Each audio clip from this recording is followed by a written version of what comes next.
Connect. Community. Experience.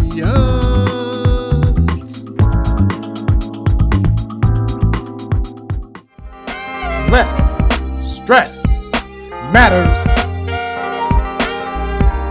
Minneapolis, St. Paul, Minnesota. Thought that we were playing one-on-one. Now I see you playing with the team. I'm gonna rebound. It's a crying shame. You ain't in the game. View us on Tuesdays at 7 p.m. and then on Wednesdays at 3 a.m. and 11 a.m. on Channel 859. Just as the sun rises and you open your eyes and smile, let the day begin. The joy of life is free. Come with me to your place of serenity, and all that love is to be happy. As the droplets of water fall to the wayside, know that joy of life is meant for you and me.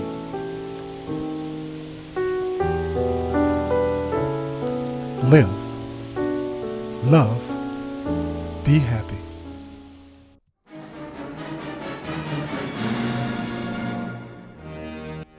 America's slavery began 400 years ago. The evolution of the affirmation of the revelation. In other words, where are we now?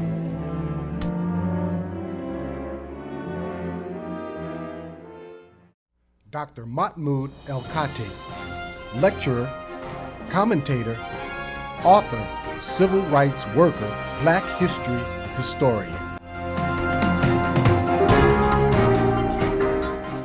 Good evening, and welcome to our, what I hope would be a good interchange between myself and you later on about a very important question in our national history, question of slavery, which is finally surfacing in public debate on a level that it never has occurred before. Since the New York Times, Black and Expose, wonderful article or presentation on the 400th anniversary of the arrival of African American people to these shores, which is now called the United States of America. The United States of America did not always exist. Like many things on this earth, it is a relatively new phenomenon. This state, this nation state, which is now 242 years old as a nation, since 1787, when the Constitution was finished in Philadelphia. And these 50 or so gentlemen met and created the United States of America as a nation state. Let us be crystal clear, there were already nations on this soil. Turtle Island is the name for the earth given by the First Nation people. There was 560 to 650 native tribes, the largest being Navajo, then Cherokee, and the Sioux. They were not created by a piece of paper, such as the Constitution. They were historic nations. They evolved out of the dim mist of history into being a Choctaw there, a Chickasaw there, a Huron there, a Crow there, a Ojibwe here, and so forth. There were many nations of people. We commonly call them Indians, which they are not. They are what they are. They're Ojibwe, Choctaw, Chickasaw, Cherokee. Their language was, or the space that they occupied, this is where human beings get their collective identities. through land, language, Ni sa kiten means I love you. and sometimes religion. This is what makes us who we are as peoples, as cultures, not as individuals, but as a collection of people with a specific identity created by the process of history. That's everybody, whether you're Englishman or Dutchman or Kikuyu, Fanti, Ashanti, or whatever, Swede. If you back into your true identity, you're going to back into land, language, Nit na sing kuten means thank you. sometimes religion. That's who we are. The notions that we belong to races, you're going to hear me say this over and over again, is false. We believe many things that are not actually true because we have words for them. So you think when you use race, there's a corresponding reality to the word race. No, there isn't. It's very unscientific. It doesn't square with what science says. Observation. Observation consists of receiving knowledge of the outside world through our senses or recording information using scientific tools and instruments. Any data recorded using an experiment can be called an observation. You know, it's the first law of science. And then you deal with consistency. That's the fundamental rules of science. It's observation, consistency.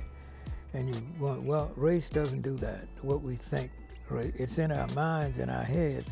And so we superimpose the idea over the reality because it's in our heads. And it has been that way for the last several hundred years. But race, in my view, is a modern social and political construction. It's recent in human history, the history of the human family. There were no people until about 500 years ago calling themselves white people in the sense that we think of them now like some super tribe of white people. They're all the same people. They're not. In 1785, German philosopher Christopher Meiners first used the concept. The term Caucasian originally referred in a narrow sense to the native inhabitants of the Caucasus Mountain region in Russia. The word Caucasian is used in the United States to describe white people.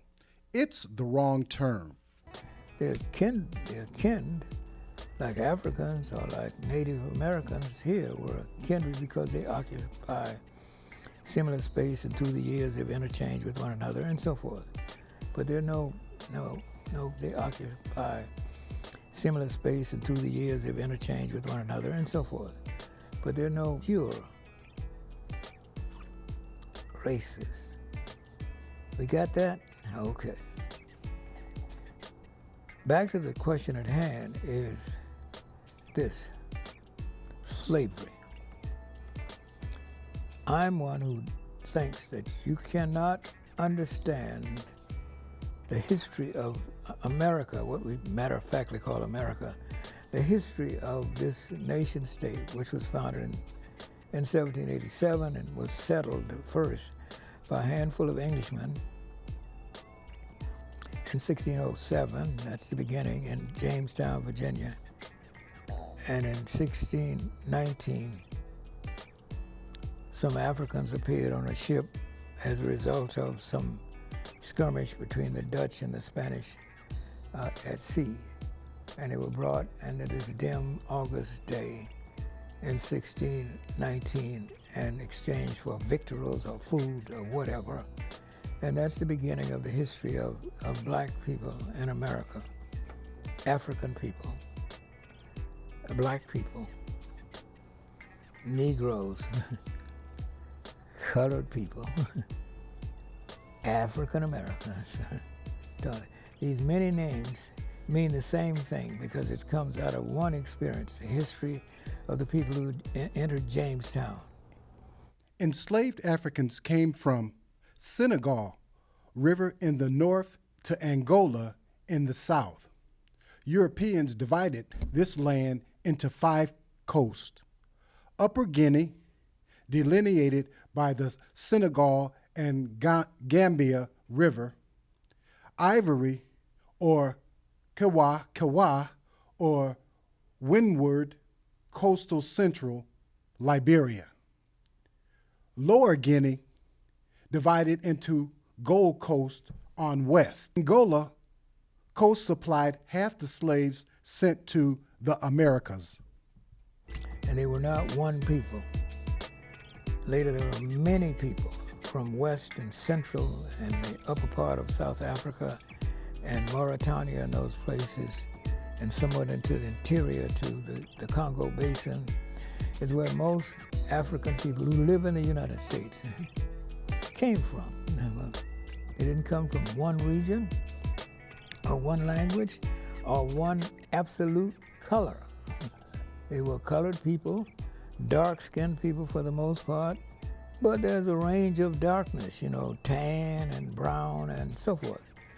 That's kind of how we look like originally when we were brought by the millions into this hemisphere, but a specific part of this hemisphere we're talking about is what became the United States of America. So here we are, these people who were Africans, not Negroes, no such thing until the modern world, any more than there were Indians who didn't live in India. All of these are definitions which grow out of this new doctrine which evolved in the world. And now some people, a few of us, are beginning to understand what it is. And that doctrine is called white supremacy, not simply racism, like some sort of virus that people catch here and there and so forth. This is a well-structured, evolving ideology called white supremacy. Like communism was an ideology. Nazism was an ideology. White supremacy is an ideology. Ideology is a set of opinions or beliefs of a group or an individual. Very often, ideology refers to a set of political beliefs or a set of ideas that characterize a particular culture, white supremacy. Which is created by modern Europeans who call themselves white and named everybody else on the planet that they went. And they only call themselves white because of some obvious, and you could observe these things, that they were different as to skin tone from other people. And they found out that at least that's one thing they had in common, along with Christianity, but not very little else, because they were different peoples. And what brought them together as a supra-tribe was power, the discovery of how you could make mass power by finally cooperating with one another around this idea of creating wealth through the labor of others. That's kind of an image that I'm trying to share with you. It's not everybody's image. It's not everybody's interpretation of history, and that's what history is. All history is an interpretation. It's somebody's interpretation of what transpired before we arrived at this moment on Earth. I mean, and everybody ought to be entitled to interpretation, not just people who call themselves white and interpret the history of humankind. That's their view. My view differs, the view I have of human beings is much broader than just being white and black and that kind of stuff.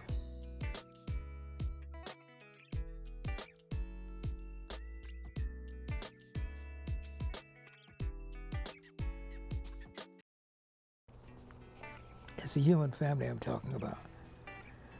One of the things that we refuse to acknowledge about ourselves as Americans is the past, the human weight and complexity of what it is. I mean, to say this is a white nation is really, if you think just a little bit, is absurd and ridiculous.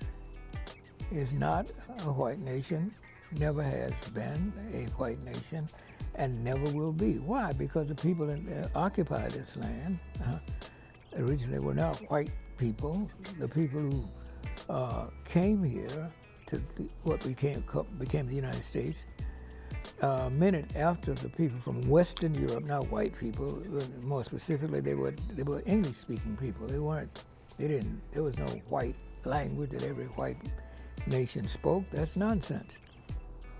But, and I can't detail all of this. I would ask you to consult my little book entitled The Myth of Race, The Reality of Racism, that race is a myth. It's not an idle tale, that you tell children. A myth has great value in building nations. And a myth is something that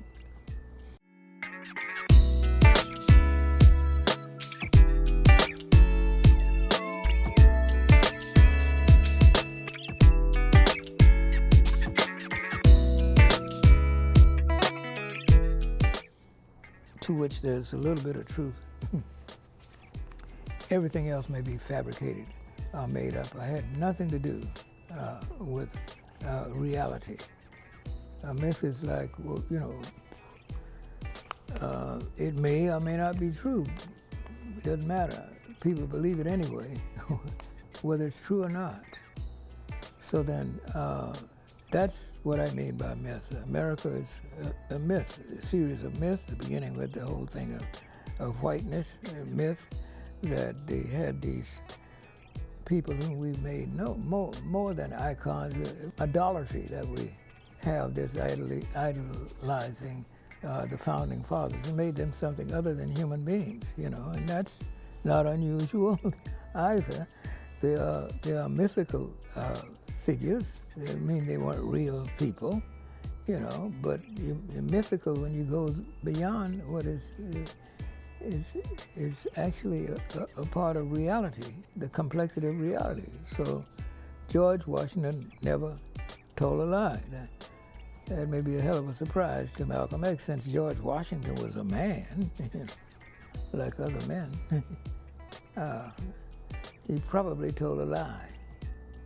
But it's okay for the myth. Every nation has a myth of origin and a myth of mission. The myth how we were founded and what is our mission. What is the mission? Manifest destiny. That's what the mission is. The mission of white people on the world stage is what? White man's burden. That's what's said in India. That is it is the white man's burden to carry the rest of the human family on its back, because it is the strongest, the wisest, the most civilized, and all of that madness that too many of us still believe. Particularly in the United States of America, there's evidence of this fact floating around us on a level that it hasn't been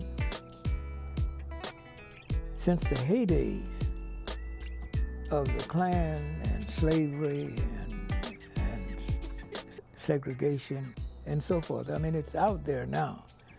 I mean, the whole reality of the American past that we deny, and it's coming out in spite of the world.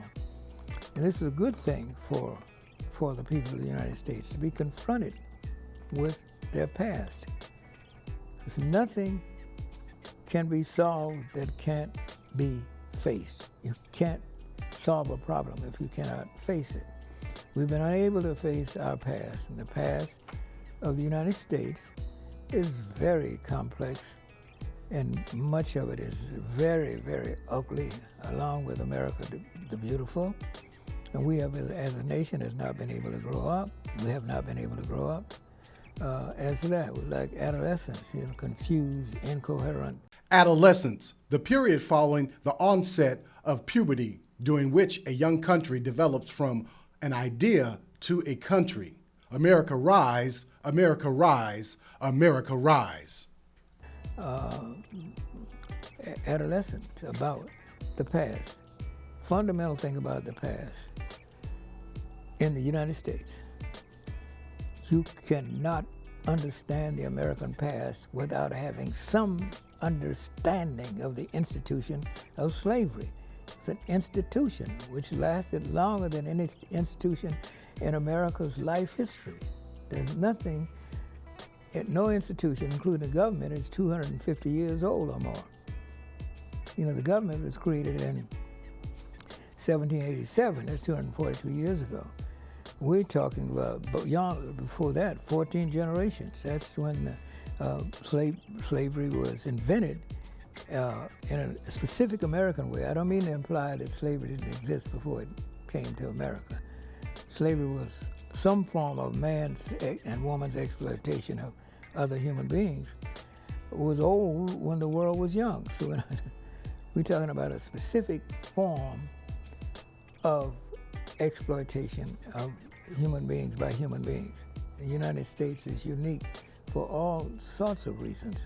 The extent to which it had to go, because that's what capitalism drove it to do, all these extreme, unheard of cruelties, all in the interest of power and wealth, and this whole proclamation that the world is my idea. This is what the Western world has said for the last 400 years to the other people in the world. And I know other people have tried that, you know.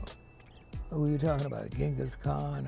Who are you talking about? Attila the Hun, you know, the man who cried because there were no more worlds to conquer, Alexander the Great, and so forth. People, Hitler and Mussolini, and up until our time, this notion of world conquest, that the world is my idea, that's very much a part of the American makeup.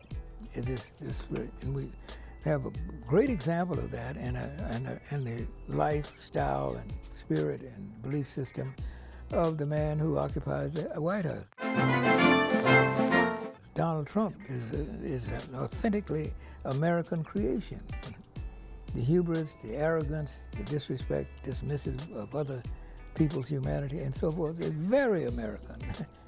That's not the only thing about Americans. Americans can be very good people, kind people, you know, here and there, but they're very complex, you know. They're two things, not one thing. You know, Thomas Jefferson was for human dignity and freedom, a kind of, and almost in a vacuum, because it's an ideal. You know, all men are endowed by the Creator with certain inalienable rights. Among these are life, liberty, and the pursuit of happiness. He said that, you know, but he did not include in America all men and women in this ideal, the painting of the picture of this almost what America would become, a utopia where all the people were free and had the same rights and privileges and so forth. We know that's not true. Whether you are, by the time you reach the age of reason, you know there's something wrong in this country.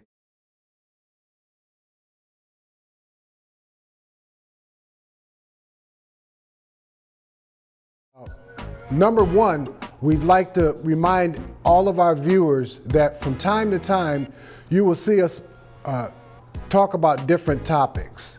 Some of those topics will not have come to conclusion at the time we mention them in an episode.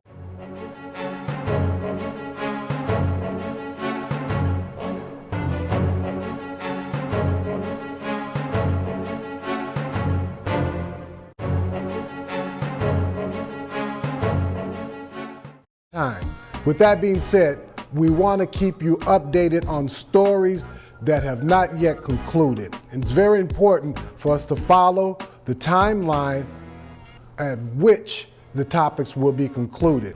We want you to know that we here at Less Stress Matters are fully dedicated to dealing into a situation of a topic and finding out the final outcome. The next voice you hear will be Amber Geyer in the courtroom trial.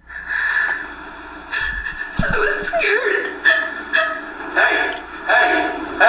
And that's at that point whenever I shot. Somewhere in this area? Yes. When you shot at Mr. Jean, you knew you were using deadly force against him. Yes. You know what a bullet can do, don't you? Yes, I do. And when you shot at him twice, you intended to kill him. Yes, sir. See, Ms. Gardner, you are very concerned about how you feel, right? No. Can you imagine what that man felt? How long does this remorse on your part, or this feeling about that what you've been doing is wrong, how long did that last? A day or two? It's lasted every day. I try to do a little CPR. Why would you try and do a little CPR on a man who's dying who needs your full attention? Because I had to keep getting up to see where I was at. That was more important than giving life-saving help to this man. And when you shot at him twice, you intended to kill him. Yes, sir. Does that refresh your recollection of when you took de-escalation? Yes, sir. What was the date? 4/25 of 2018. How many hours was that class? 8 hours. That was important to you, wasn't it? Yes, sir. And you understand de-escalation is vitally important, especially to major segments of our community. I do, sir. So what did you take from that class? I can't remember back then. It's been over a year. So did you look at the bullet wound? Yes, I did. Okay, so you knew he was injured with a bullet, right? Yes, I And did. a person bleeds when they're injured with a bullet, correct? Yes, I did. Is there a reason why you didn't use this stuff right here, which is designed to control traumatic bleeding? It never crossed my mind. Unless if you're a thinking human being, it doesn't matter what color you are. If you are a thinking human being, you gotta know something is not right in this country. And what caused that, what's going on right now, is our background, as you would look at any nation, any people. You know, William Faulkner, who is not one of my favorite people, but he's often cited as one of America's greatest creative writers. William Faulkner, for people who may not know him, there are people in America who may not know who he was. He was a great novelist. He grew up in Mississippi, born, raised authentically a white supremacist. I mean, had no problem with expressing that. He saw black Americans as nothing more than superior animal, a dog or something like, not even at that status. That's the way he thought. He was a thoroughgoing white supremacist. He was a thoroughgoing intellectual. He's a bright man who believed that African people were inferior to white people. Not just because, yes, but that the way things were situated, it made it look that way. The black people were the slaves, and they were the servants, and they were the underlings to white people. Nobody quite wanted to explain how that come out that way, you know, except anybody who thinks know that that's not natural. That's man-made. America was man-made. The system of slavery was man-made. The laws were written by human beings against the lives of other human beings.